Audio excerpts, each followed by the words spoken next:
हाँ दोस्तों, तो ये कहानी एक लड़के की है। एक लड़का जो मजदूर होता है और एक फैक्ट्री में काम करता है। जब वो एक दिन अपनी बाइक से फैक्ट्री से लौट रहा होता है, तभी उसे बहुत तेज से सुसु आती है। वो अपनी पैंट की चैन खोलकर जब वो सुसु करने के लिए जाता है, तो अपनी पैंट की चैन खोलता है, तभी उसको अपने सामने एक लड़की झुकी हुई दिखती है। उसको देखकर वो ठाम सा जाता है और जल्दी से पैंट की चैन बंद करके वो पीछे हट जाता है। और वो लड़की जब उसको देखती है तो सरपका के आगे निकल जाती है। उसको वो लड़की कुछ सही नहीं दिख रही थी। उसको लगा कि इस लड़की के साथ कुछ तो दिक्कत है। फिर वो उस लड़की तेज तेज कदमों से आगे चलने लगती है और वो उसके पीछे पीछे बाइक लेके चलने लगता है। कुछ 100 कदम जब वो लड़की चलने लगती है तो अपनी बाइक रोक देता है और उसके पीछे पीछे जाने लगता है। तरक कर उस लड़की को अपनी तरफ खींच लेता है। वो लड़की चिल्लाने लगती है, तुम मुझे छोड़ो, मैं शोर मचाऊंगी, नहीं तो मुझे तुम छोड़ दो। तो बोलता है, क्या तुम पे ऐसी आ गई कि जो तुम ऐसा फैसला लेने पे मजबूर हो गई और तुम ट्रेन की पटरी के सामने खड़ी हो गई हो। तो बोलती है, अगर तुम मुझे नहीं छोड़ोगे तो मैं शोर मचाऊंगी और मैं लोग भीड़ जमा कर दूंगी। तो बोलता है, जमा करो, मैं तो यही चाहता हूँ कि कुछ लोग और आए और तुमको समझाएं कि तुम ये करने क्या जा रही हो। तब वो फुट फुट कर रोने लगती है और बोलती है, चले जाओ मुझे छोड़कर। वो बोलता है, तुम मुझे बता दो कि तुम्हारा घर कहाँ है, मैं तुम्हारे घर तक तुमको छोड़ दूंगा। वो बोलती है, मेरा कोई घर नहीं है, मेरा कोई नहीं है इस दुनिया में, तुम कोई नहीं है, सारे लोग मेरे मर गए हैं, मैं भी मरना चाहती हूँ, छोड़ दो मुझे। वो जिद करने लगती है और वो उसको पकड़े रहता है। जब ट्रेन गुजर जाती है तब उसको छोड़ता है और वो बोलती है, क्यों तुमने मुझे बचाया। वो बोलता है, किसी की भी जान किसी के लिए इतनी सस्ती नहीं हो, इतना बड़ा फैसला लिया कैसे। आखिर जीवन में सबके साथ ऐसा ही होता है, प्यार में धोखा हो जाता है या कुछ आपने जो हित का नहीं होता वो ना होने से आदमी ऐसे कदम उठाने पे हो जाता है। तो तुम इसका सलूशन ढूंढो और ऐसा कदम क्यों उठा रही हो। फिर वो लड़की तेज तेज रोने लगती है और बोलती है कि तुम यहाँ से चले जाओ। फिर वो लड़का बोलता है, तुम मुझे अपने घर का बता दो कहाँ है, मैं तुमको वहां तक छोड़ दूंगा। फिर बोलती है, मेरा घर कोई नहीं है। तो लड़का बोलता है, तुम मेरे साथ चलो। तो उसका चेहरा देखने लगती है। बोलती है, कैसे मैं तुम्हारे साथ जाऊँ। बोलता है, नहीं चलो, डरो मत, मैं ऐसा कुछ नहीं तुम्हारे साथ करूंगा। फिर वो लड़की उसके साथ बाइक पे बैठ जाती है और वो लड़का अपने साथ उस लड़की को लेके चला जाता है। एक जगह अपनी गाड़ी रोकता है तो एक छोटा सा घर होता है, बस एक रूम का घर होता है। वो उसको अंदर ले जाता है। बोलता है, यही मेरा छोटा सा किराए के घर में मैं रहता हूँ। बोलता है कि तुम यहीं बैठो, मैं तुम्हारे लिए कुछ खाने के लिए बना देता हूँ।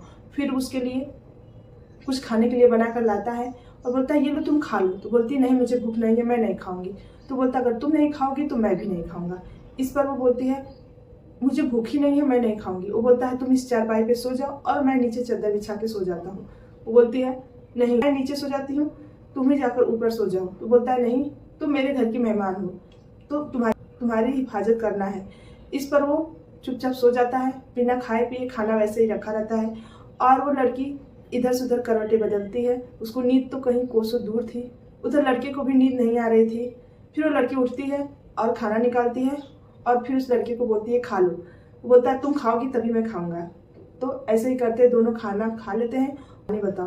तो बोलती है, नहीं रात बहुत हो गई है, तुम सो जाओ, मैं तुमको बाद में बता दूंगी। फिर वो दोनों सो जाते हैं।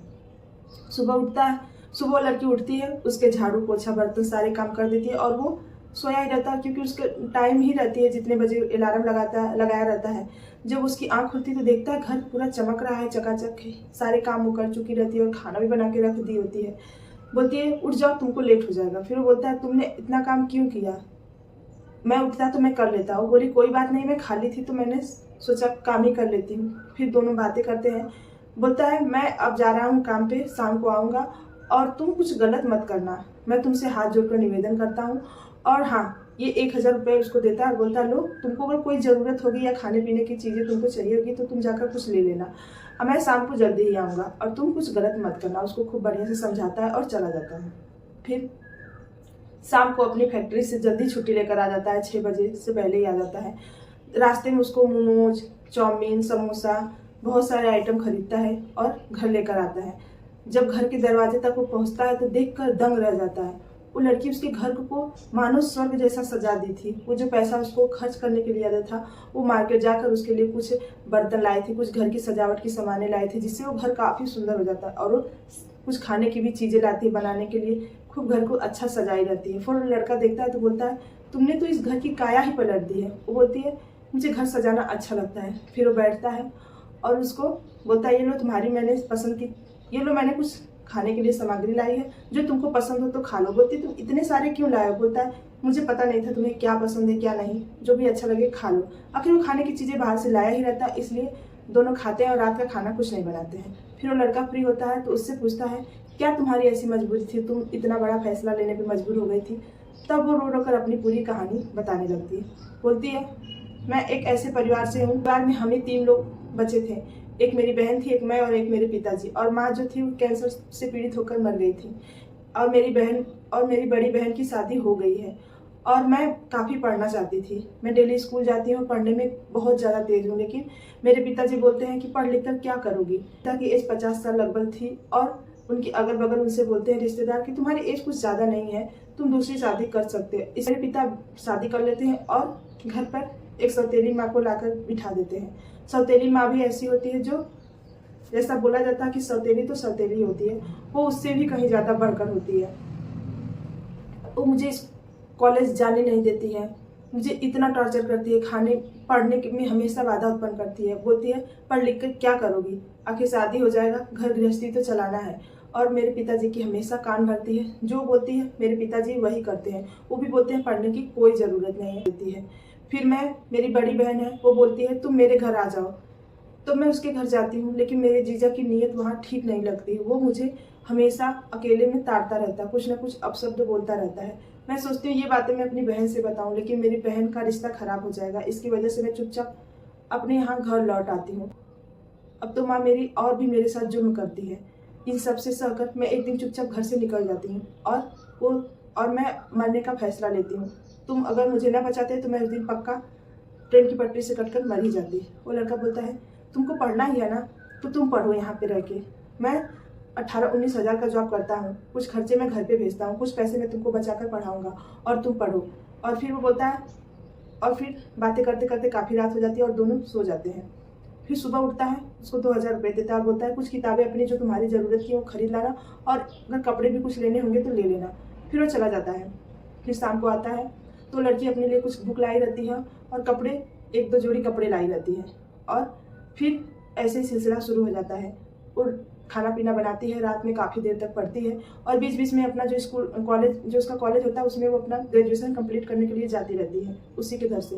और फिर ऐसे जीवन चलता रहता है। लेकिन ऐसे धीरे धीरे 3 महीने का समय बीत जाता है और